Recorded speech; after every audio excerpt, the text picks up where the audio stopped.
चल रहे इस मानसून सत्र के दौरान ही केंद्र सरकार आरक्षण नीति में संशोधन कर पदोन्नति में भी आरक्षण को ला सकती है।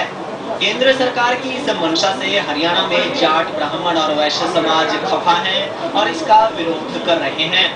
इन लोगों का कहना है कि अगर ऐसा होता है तो देश जाति के आधार पर बंट जाएगा। इनका कहना है कि जाति की जगह आर्थिक आधार पर आरक्षण दिया जाना चाहिए। आरक्षण के गौरव होती है, आरक्षण उनको मिलना चाहिए जिसको जरूरत है और समय की मांग है।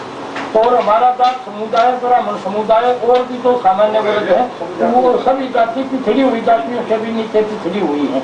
ब्राह्मण और वैश्य समाज ने भी इस पर विरोध जताते हुए कहा है कि आरक्षण आर्थिक और पढ़ाई के आधार पर मिले।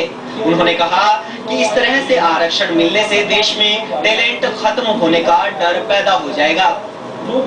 तो हालात ये पैदा हो जाएंगे कि विस्फोटक स्थिति हो जाएगी। आरक्षण अगर सरकार को देना है तो आरक्षण, पहली बात तो मुद्दा ये है कि आर्थिक आधार पर होना चाहिए। अगर तो जातिगत आधार पर अभी फिलहाल दे भी रहे हैं तो वो शिक्षा तक हो जाए तो भी बहुत है। आप उनको फ्री में शिक्षा दो, आप उनको और वैसे सुविधा दे सकते हो। शिक्षा में भी आरक्षण दे रहे हो, उसके बाद आप उसको जो है नौकरी में भी आरक्षण दे रहे हो।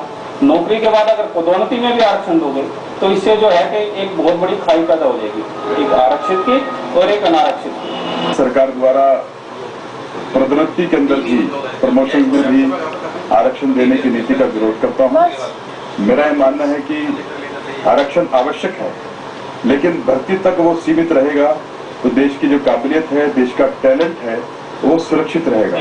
अगर प्रमोशन में भी आरक्षण चला गया तो फिर सामान्य वर्ग के जो लोग हैं उनके मन में कुंठा जागृत होगी, देश का टैलेंट उससे दुष्प्रभावित होगा। हरियाणा में समाज के कई तबकों ने अभी से इसका विरोध करना शुरू कर दिया है।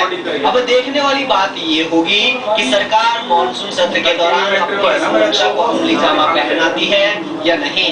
रोहतक से हर्षवर्धन शर्मा, खबरें अभी तक।